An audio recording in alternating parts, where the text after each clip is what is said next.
Hey mga brods, ito na nga, Calvin the Beast Abueva, mga kabrods. Nagsalita na nga sa pagpunta niya dito sa San Miguel Beermen dahil nababalita at reports na nagde-demand na nga daw ng trade ito pong si Calvin sa Titan Ultra Gel Risers. Nung una, akala natin ito pong Titan may potential na magkaroon ng championship ngayong All Filipino Cup 2026 dahil syempre ang ganda ng start nila. Pero mga kabrods, after ng mga ilang games, few games nila, wala na. Biglang may bagsak na naman ng Titan. Parang Northport lang mga kabrods. Kaya ito po, si Calvin Abueva ng mismo, parang gusto na rin itong makipagsani pwersa sa mga malalakas na kupunan. Siyempre ba naman, veterano na yan si Calvin. Ilang taon na rin dito sa PBA tapos hindi pa nagkakaroon ulit ng championship. Siyempre, pinakahuling championship na niya yung 2013 Commissioner's Cup. Nung Alaska Aces pa yan siya. So mga kabrods, di na nasundan. Biruin nyo yan 13 years nang naghihintay si Calvin Abueva na makapag-champion ulit. So mga kabrods, sayang na sayang lang din dahil magaling din si Abueva. Alam natin na medyo may attitude at mind games din naman ito sa laro.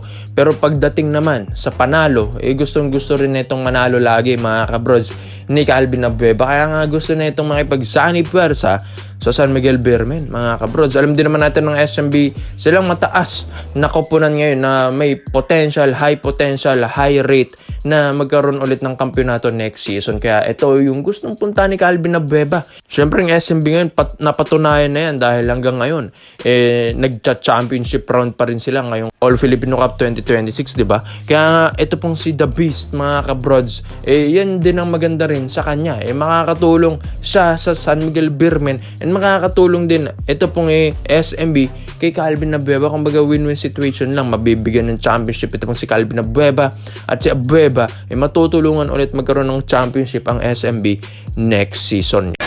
Isang laro, isang tama, isang tsansa, isang sandali, maranasan itong lahat. 1xBet. Saktong-sakto PBA Finals tayo, TNT versus San Miguel Beermen, at dito naman NBA games natin season 2026, mga kabrods. Yan din ang kagandahan sa win-win situation na ito. Alam din naman natin ito kung si The Beast seryoso rin sa laro, mga kabrods. Sabihin natin na may ito nga, parang naninira ng laro, mga kabrods. Part of the game lang din yan. Pero pagdating naman sa laro, focus naman ito, yung hustle na ito sa laro, yung rebounds, yung hustle na ito sa laro, mga kabrods. Yung depensa, pag maski nga import, hirap din sa depensa ni kay Calvin Abueva. Tapos mga kabrods, nag-improve pa yung outside shooting na ito ni The Beast, naging shooter pa. Kaya nga mga brods, ito pong si Calvin Abueva, talagang magsasalita na ito pagdating sa trade sa SMB. Dahil ayon din sa reports and rumors, parang gumugusto nga ito pong si The Beast. Siyempre, sino ba namang hindi gugusto sa SMB?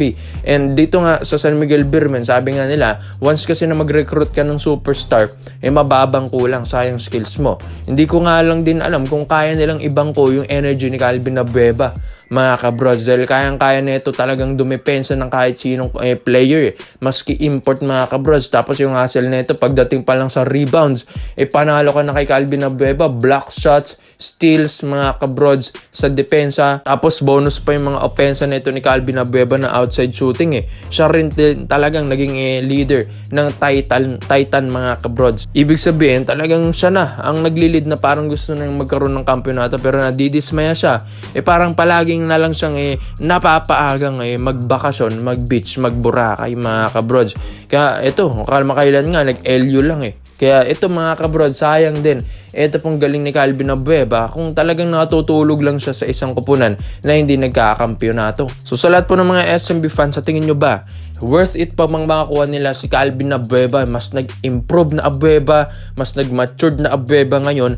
And yun, komento mo lang ang opinion mo dito, mga brods, at iisa-isa natin yan kung mag-fit si The Beast sa San Miguel Beermen. Brods, ito na nga, Ricardo Ratliff. Yes, ang 6'8" import ngayon ng Korea, mga kabrods. kabrods, ito, kukunin na ng Barangay Nebra na si Ragon A. Yes mga kabrods, ito kasing Barangay Nebra San Miguel, hindi na nila parang natutunugan na si Justin Brown yung magiging import nila sa Commissioner's Cup 2026 dahil after ng finals na ito, Commissioner's Cup na mga kabrods, ito pong bakbakan ng SMB at TNT.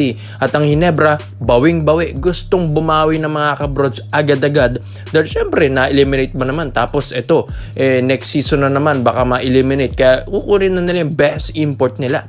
Ito po kasi si Brownlee, baka maging import daw ito ng Meralco Bolt sa Commissioner's Cup 2026, kaya ang Hinebra ngayon ay todo hanap sa mga malalakas na import na pwedeng pumalit kay JB mga kabrods. Kaya ito pong si Ricardo Ratliff, ito kaedad lang din naman ni Brownlee, at ito nga PBA legend import na rin ito mga kabrods, PBA veteran import na rin ito sa PBA after mahawakan ito ni na Coach Tim Cone sa Star Hotshots pa dati mga kabrods, at alam na rin ni Coach Tim kung paano gamitin ito pong si Ricardo Ratliff. Yan ang maganda kay Coach Tim Cone dahil kukunin niya yung mga imports na talagang dumaan na rin sa kanya at kung paano niya ma-maximize yung talent na yon.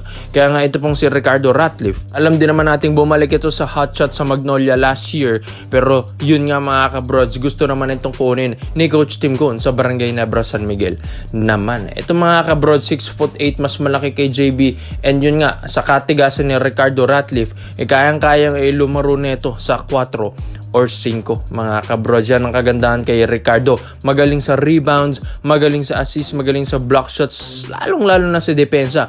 Di hamak na mas magandang depensa nito kaysa kay Justin Brownlee, pero pagdating naman sa offensive mindset, JB tayo dun. Pero dito kay Ricardo Ratliff mga kabrods, umi-score din naman ito ng 30 puntos pataas, lalong-lalo na pag ito yung ginamit mo talaga sa scoring play. Yes mga kabrods, ang laruan kasi nito ni Ricardo Ratliff ay pang ilalim din talaga. Although yes, may mga outside shooting din naman ito kahit papano, pero yung dun sa paint din talaga ito na ma-master yung kanyang laro mga kabros. Dun din talaga ito nagpo-produce ng numbers. Kaya dito kay Coach Tim Cone, kahit sabihin natin na wala ng JB sa kanila, mas maganda at kumuha sila ng mga ganitong import na magaling na at subok na sa PBA na katulad ni Ricardo Ratliff and matagal nang nahawakan ni Coach Tim Cone. Alam din naman natin dito sa Barangay Nebra San Miguel, gustong bumawi na ito mga kabrods. Sabi nga nila, ilang taon nang hindi nagcha-champion ng Ginebra, 2026 na, tapos hindi pa nagcha-champion ulit ang Ginebra mga kabrods. 3 years na mga kabrods, kung di man ako nagkakamali, 3 years na nga hindi daw nagcha-champion ng Barangay Nebra San Miguel. So ano na nangyari sa Ginebra? So ito, kailangan nila mag-rebuild ng lineup after silang nalaglag ng SMB sa semis. Ito, ang daming mga weaknesses na nakitang Barangay Nebra San Miguel. Big man position, sa guard position, sa scorer position mga kabrods, yun ang mga kulang ng Ginebra, lalong-lalo na sa depensa. Ito kasing si Ricardo Ratliff, magandang depensa nito. Mapamalaki man sa kanya or maliit mga kabrods, walang iniinda ito, walang arte-arte ito sa depensa. Talagang napakatigas ni Ricardo Ratliff. Yan nga ang magbo-boost sa Barangay Nebra San Miguel. Sa depensa sila makakakuha ng maayos dito kay Ricardo Ratliff kaysa nga daw kay JB na talagang si Japet ang sumasalo sa depensa ng mga malalaki na nakakalaban nila. Kaya nga mga kabrods, magandang build ito para sa Ginebra. Ito, subukan naman nila ibang import, di ba? Okay nang subukan ng Meralco si Brownlee doon sa Commissioner's Cup, at itong Ginebra, malay nyo, mas mag-click pala ito pong si Ricardo Ratliff ngayong 2026 sa Barangay Nebra San Miguel. Kaya komento mo lang ang opinion mo dito mga brods at isa-isa natin yan. Salamat po sa panonood mga brods. This is Phil Basketball Trade Option lang. I'm out.